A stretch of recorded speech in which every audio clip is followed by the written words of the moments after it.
My name is Doc, and I am one of the co-founders of the Hood Collective. And today we're going to be talking about the new marketing reality for 2026. There have been a lot of big changes in the cannabis industry over the last year, especially in the last few months. So we're going to be looking at what you need to be thinking about as you're planning out your marketing strategy for 2026, or if you're a new business, what do you need to know now as you're coming in that might have been different a year ago, 5 years ago, etc. Obviously, one of the biggest changes is the repeal or the revisions to the hemp bill, and how that is going to impact CBD, THCA, and other intoxicating versions of cannabis that were allowed under the old hemp bill. If you are thinking of getting into THCA or any of the others, HHC, Delta 8, Delta 9, etc., each one has its own separate qualifications for whether it's allowed or not. And while most of all of that was allowed under the hemp bill in most states, now with these changes, a year from now, we don't really know what's going to be allowed, because the law as it is right at this moment, it's all going to be banned. And if there's any form of intoxicating CBD, it will not be allowed. I'm not a lawyer, I'm not an expert on these things, but I do know how it's impacting my clients and how worried they are about the future, some more so than others. What we can say for sure now is you're not gonna wanna make any big investments with the long term in mind, because we just don't know what that long term is going to be. I mean, it's always been the case, and I think a lot of people were just hoping that it was going to keep on the way it was, or the changes were going to be more positive for the industry. In this case, it could be really damaging for a lot of folks, and a lot of people are in the mindset of, we just have to make as much money as we can while it's still allowed, and I totally get that.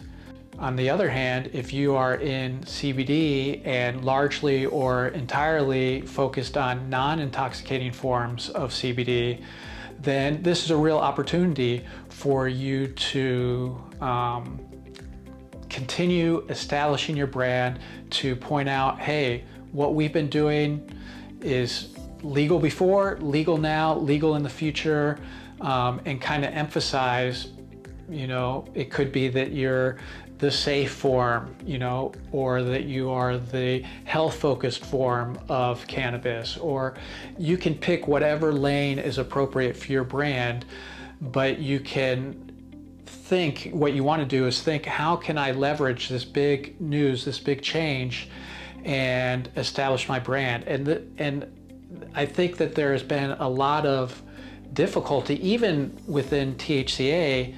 A lot of THCA companies are just, we're just trying to move high potent product as quickly as possible, and it's appealing to a very narrow subset of the market. Whereas I know other THCA brands are like, hey, we are all about managing your high in a really effective, scientific, experience-based manner, and we focus on the experience, we focus on the different types of experiences that our users want, etc., etc. If you're moving into like a narrower subset of what will be allowed beyond this year, again, you can use this to your advantage, be like, hey, this is the stuff that is still legal because it is safe, it is proven to be effective, it is, we're doing it in a very, we're not, an online smoke shop that's just selling whatever weed that we can get our hands on. So if you're leaning into the branding of your company, using this news can be an effective way of moving forward. But that is all to say, we really don't know what's going to be happening a year from now. So just don't invest too heavily in anything that might not be here a year from now. And don't look for some quick fix that doesn't really exist, because people are going to be willing to sell it to you, and that doesn't mean it's going to be effective.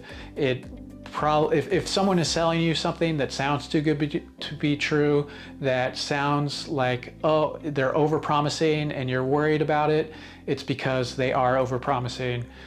You know, be very careful. Now is not the time to invest heavily in something, hoping that, just like with everyone else, that I can move this product, move as much of my, get as much of my investment back as I can in a very short window.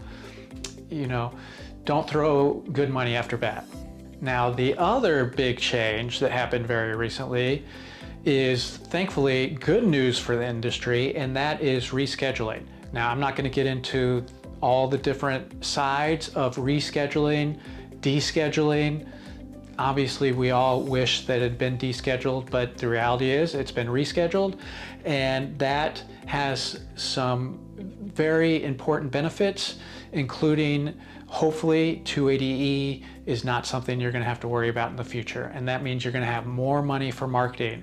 And it's going to be even more important that you are investing in your brand and in sustainable marketing, because the people you're competing against are going to be investing in it even more so than they may already have been. We see the biggest brands in the industry. Some of them, yes, have a built-in advantage because they're tied to celebrities.